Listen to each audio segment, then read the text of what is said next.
And they are here today to present to you, right, what they feel, right, show you what China is about, and basically to have this element of cultural exchange to let you find out more about how they study in China.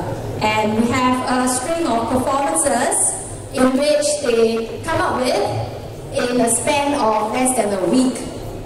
Alright, you'll be amazed by their talents later. So without further ado, please put your hands together to welcome the SM2 scholars.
show you our appreciation to 2A study experience.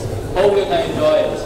First of all, let's invite three of our friends to introduce what our life like back in China. Good morning, everyone.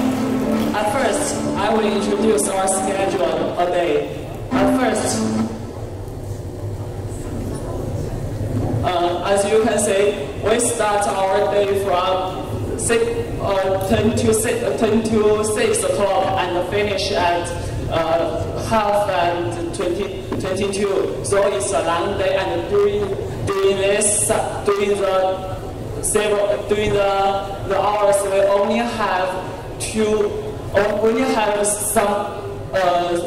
or 3 hours to have break for lunch and dinner. So as you can see, our life in China is very hard. And next, I will introduce my partner Chen Chen to introduce another thing. Thank you, Yan. And next, I'm going to talk about the differences of teaching styles between schools in China and Singapore. And in this section, I will talk about the following topics. First is about the location, then the period, followed by the content of teaching, and the last part is the assignment. So first, about the location of teaching. Usually we will see a lot of students in Singapore. You are working along the corridor seeking for the room for next tutorial. But the condition in China is quite different, because usually my classmates and I will sit in the fixed room waiting for different teachers to give us different lessons. So it is a fixed location of teaching. Next is about the period of teaching. A class in China usually lasts for 45 minutes. So that is a period which is much shorter than that in Singapore. But I have to point out that usually we will have 8 to 9 class per day. So that is a compact period. And then about the content of teaching. In China, there is no difference between the physics tutorial or a physics lecture. So we may have physics class every day, and what we learn depends on the schedule and the timetable from faculty's office. So we may start a new chapter as what you do in the lecture, and we may discuss about the assignment of last week as what you do in the tutorial. So then you may ask about what's the assignment like in China. Usually we don't call it assignment, we call it homework. And usually my classmates and I sometimes have to stay up very late to finish our homework, because most of them has to be handing next morning. And what happened next morning is that our monitor will collect all the homework and send it to the faculty's office for the teacher to mark. And if there is someone who haven't finished it in time, or who haven't handed it in time, he might be called to the faculty's office, and then something unexpected may happen. So that is their teaching style. And then let's welcome Han Tianjiao to share us more information about the examinations in China. Let me tell you something about the exams in China, and mainly the difference of exam pattern between Singapore and China. Firstly, we only have 2 big exams in a school term. The first is taken in the middle of a semester, and another is taken at the end of a semester. So apparently, the 2 examinations are very important to our Chinese students, and we try our best to prepare for it.